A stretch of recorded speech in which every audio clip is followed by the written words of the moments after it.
Guys, emang sekarang masih zaman ya kuliah jurusan teknik lingkungan. Jadi di video kali ini kita bakal bahas jurusan teknik lingkungan ini. Apa sih sebenarnya jurusan teknik lingkungan dan gimana prospeknya? Apa mereka cuma ngurusin tanaman doang? Halo guys, sobat-sobatku yang terdidik sekalian. Oke, jadi kali ini kita bakal bahas jurusan kuliah teknik yang bisa dibilang adik dari disiplin teknik sipil. Jadi jurusan ini dulu dikenal sebagai teknik penyehatan yang punya fokus terhadap lingkungan hidup dan juga kesehatan manusia di dalamnya. Jadi gue ini memang bukan orang teknik lingkungan ya, cuman gue banyak banget nih nemu orang-orang teknik lingkungan karena memang gue ini sekarang berada di industri yang memang harus mengelola limbah, dan kali ini gue tertarik buat membahas jurusan teknik lingkungan ini. Jadi sebelum kita mulai video kali ini, di channel ini gue biasa bahas soal edukasi, personal finance, dan juga psikologi positif. Buat kamu yang suka konten-konten macam ini, jangan lupa buat subscribe channel ini ya. Dan juga buat kamu yang suka sama video ini dan kira-kira merasa teman kamu membutuhkan, jangan lupa buat like video ini dan juga share ke temanmu yang kira-kira membutuhkan konten macam ini ya.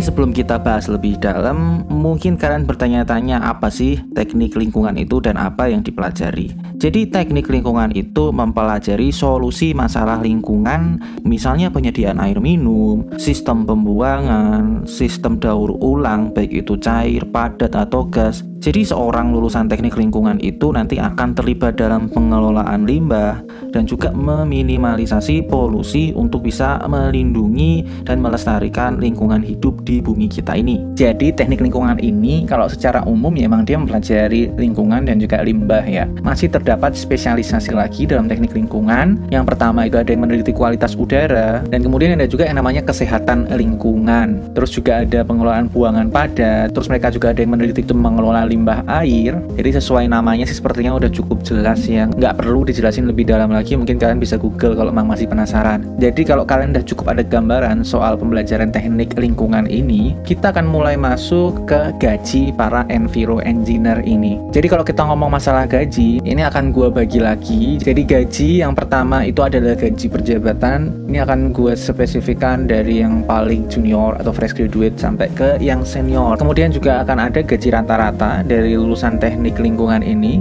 Jadi ini se-Indonesia untuk lulusan teknik lingkungan gajinya berapa. Nah kita akan mulai dari yang paling awal dulu, itu gaji per posisi. Ini kita mulai dulu dari yang fresh graduate. Jadi yang benar-benar entry level, yang nggak punya pengalaman itu kalau kerja dengan jurusan teknik lingkungan ini akan dapat gaji berapa. Jadi untuk gaji entry level atau fresh graduate teknik lingkungan itu ada di range gaji 4 juta sampai 7 juta. Jadi gaji ini memang cukup baik ya. Tapi itu memang untuk standar teknik rada di bawah, terutama untuk batas bawahnya. Ini mungkin setara dengan teknik sipil ya, karena ini memang sifatnya yang dipegang itu tidak energize, jadi hazardnya tidak sebesar teknik yang katakanlah teknik mesin atau teknik kimia itu. Lalu kita akan mulai bahas untuk tempat kerja yang favorit. Itu untuk lulusan teknik lingkungan, di tempat kerja yang favorit itu masuk di angka 6 juta sampai 14 juta. Ini gue bisa ngomong batas atasnya cukup tinggi ya, karena memang kalau perusahaan sudah memikirkan enviro untuk perusahaan yang apa adanya, tentu akan tidak terlalu memikirkan itu. Tapi kalau perusahaan yang benar-benar baik dan memikirkan enviro, itu bisa menggaji lebih tinggi, sehingga range gaji 6 juta sampai 14 juta itu memang cukup baik untuk standar teknik. Kemudian kita mulai masuk ke standar yang sudah tidak junior lagi atau sifatnya sudah senior. Tapi ini kita kembali lagi, ini seniornya adalah senior engineer environment, dan mereka tidak sifatnya manajer, tapi mereka jadi senior dengan masih menggunakan ilmu ke teknik lingkungan mereka. Itu range gajinya ada di 25 juta sampai 50 juta. Jadi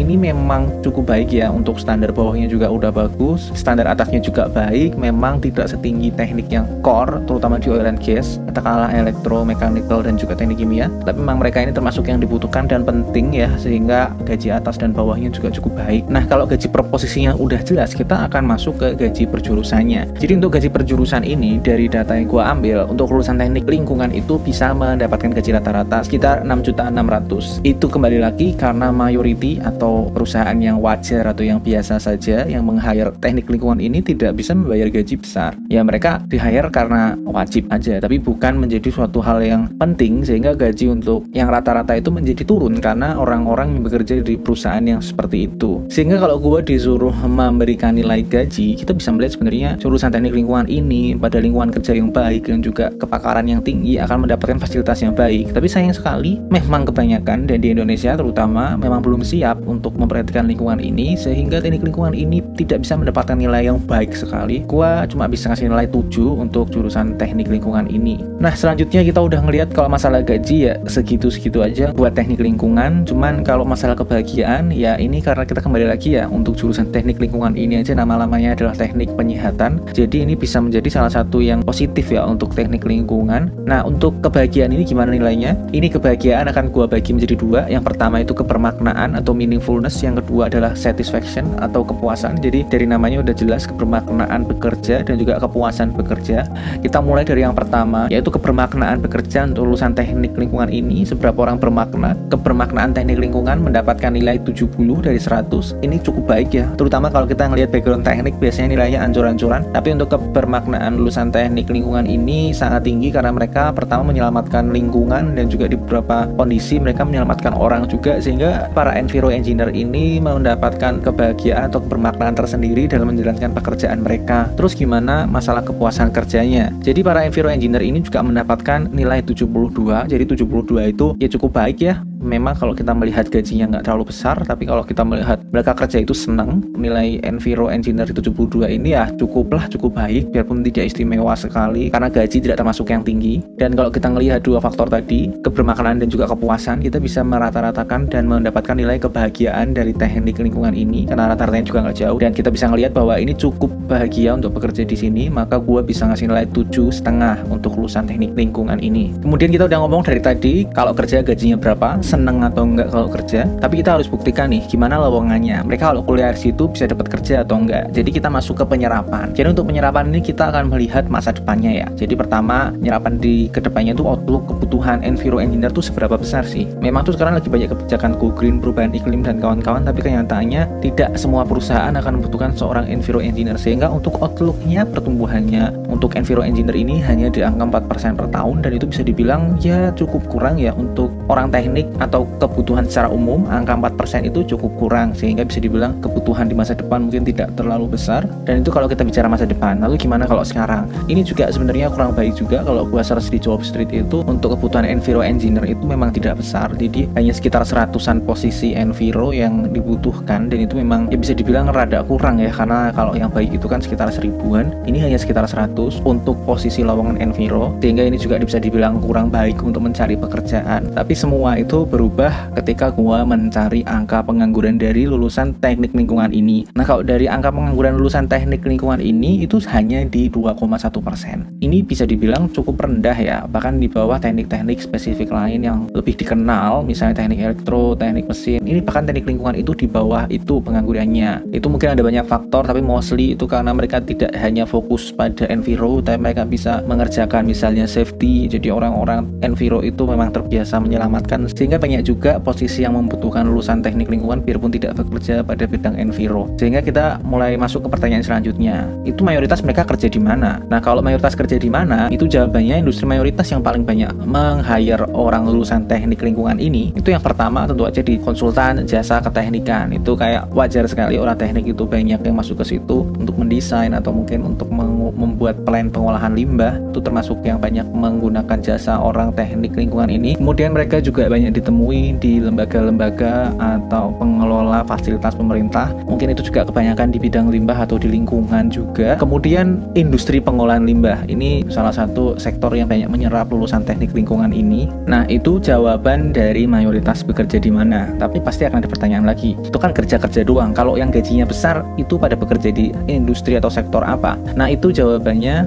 industri yang paling bisa menggaji lulusan teknik lingkungan paling besar itu yang pertama tentu saja itu di industri oil oil and gas dan juga minyak mentah ya. Itu udah memang industri yang sangat perlu mengelola limbahnya. Ini termasuk yang bisa menggaji lulusan teknik lingkungan itu cukup besar. Terus juga ada industri tambang, itu tentu aja sama aja. Jadi mereka harus mengelola alam, menyehatkan kembali alamnya. Itu dibutuhkan juga jasa orang teknik lingkungan ini. Ya seperti yang diomongin tadi, limbahnya tidak hanya cair tapi ada padat juga. Kemudian industri pengolahan limbah. Ini memang cukup menarik ya, karena ini termasuk industri yang paling mayoritas menyerap orang teknik lingkungan dan termasuk industri yang bisa menggaji besar juga untuk pengolahan limbah ini. Sekarang kalau kita suruh menilai ya, dari awal tadi kita bisa ngomong outlooknya kurang, mencari pekerjaan juga rada sulit ya sepertinya. Tapi kalau dilihat angka penganggurannya kok bagus tiba-tiba gitu, ya mungkin banyak faktor X di dalamnya. Dan kalau kita ngelihat prospek bekerjanya memang sedikit terbatas ya. Tapi kalau kita ngelihat emang tidak banyak juga ya kampus yang menyediakan lulusan teknik lingkungan ini, sehingga gue sebenarnya rada bingung kalau suruh kasih nilai. Jadi karena banyak faktor X yang membuat teknik lingkungan ini kelihatannya sulit terserap, tapi masih fine-fine aja. Jadi gue bisa ngasih nilainya 7 untuk jurusan teknik lingkungan ini. Kemudian setelah penyerapan kita ngomong kemudahannya. Jadi kemudahan itu apa sih? Jadi yang pertama itu adalah kemudahan menyelesaikan kuliahnya, dan kemudian setelah kuliahnya selesai itu seberapa mudah mengamalkan ilmu yang didapatkan itu di dunia nyata tanpa harus urusan dengan teknik lingkungan lagi. Iya, istilahnya plan B-nya lah seperti apa. Kita mulai masuk yang pertama, seberapa mudah kuliahnya teknik lingkungan. Jadi teknik lingkungan ini adalah teknik, secara umum teknik itu nggak ada yang mudah, apalagi kita ngomong teknik lingkungan ini tuh masih saudaraan sama sipil dan masih ada bau-bau kimianya juga. Itu nggak mungkin bisa menjadi bidang studi yang mudah. Sehingga kalau gue lihat dari data majalah Harvard, dari beban studi, teknik lingkungan ini ada di urutan 20 dari 90 studi yang diperingkatkan. Dia di urutan 20 itu sedikit di bawah teknik sipil ya. Jadi memang dia nggak tinggi sekali, tapi ya memang dia di sepertiga atas ya. Jadi memang cukup sulit. Jadi gue nggak bisa ngomong jurusan teknik lingkungan ini adalah jurusan yang mudah untuk diselesaikan. Tetap sulit untuk teknik lingkungan ini. Kemudian kalau kita udah tahu nih kuliahnya susah, nah terus gimana ilmunya yang didapatkan selama kuliah? Itu bisa digunakan untuk apa aja selain menjadi seorang enviro engineer.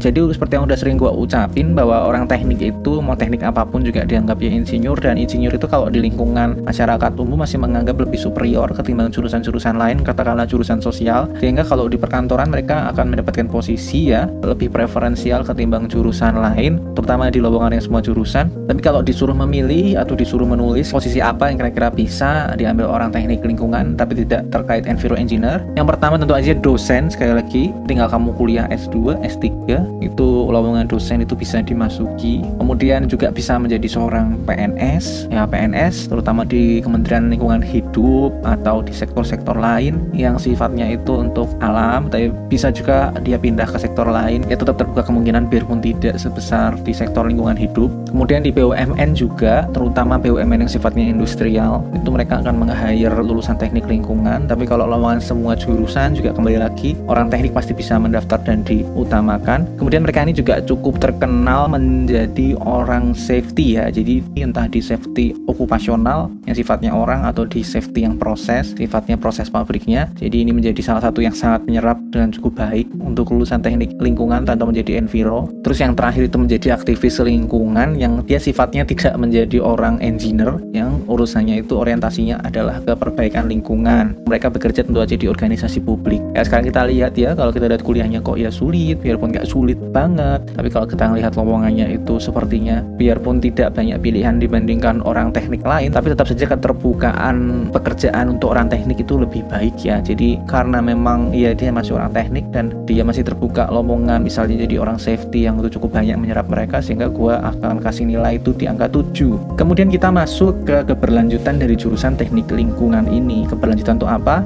Ya seberapa aman mereka menyongsong masa depan. Seberapa aman, yang pertama itu seberapa mudah mencari pekerjaan yang aman untuk masa depan sampai mereka pensiun. Terus yang kedua itu seberapa aman mereka menyongsong gelombang otomasi dari robot dan juga artificial intelligence yang mereka itu terus menerus datang dan berkembang. Jadi untuk menjawab yang pertama itu seberapa mudah mencari pekerjaan yang aman, ini sebenarnya mirip-mirip sama teknik spesifik yang lainnya, karena tidak bekerja di perusahaan, tidak bekerja di pabrik yang secara umum itu sifatnya selalu ada. Mayoritas mereka akan bekerja di kontraktor dan konsultan. Sifatnya kontraktor dan konsultan itu sifatnya bekerja by project, biarpun mungkin gajinya baik, kenyataannya kerjanya nempel di proyeknya. Misalnya ada sesuatu yang buat proyeknya tidak berjalan, ya tentu aja tidak ada alasan untuk masih menggaji mereka. Istilahnya uang uang yang untuk membayar mereka itu tidak ada karena tidak ada proyek. Itu adalah mayoritas yang ditemui untuk lulusan teknik lingkungan ini. Memang mungkin ada yang bekerja di operasi atau di operator produk atau menjadi orang safety yang selalu ada di operasional pabrik, itu ada, cuman itu adalah minoritas. Yang paling banyak itu tentu aja bekerja di kontraktor dan konsultan. Itu membuat mereka ini menjadi rada sulit kalau mencari pekerjaan yang aman secara umumnya. Kemudian kita mulai masuk ke yang gelombang otomasi ya. Jadi kalau dari data yang gue ambil,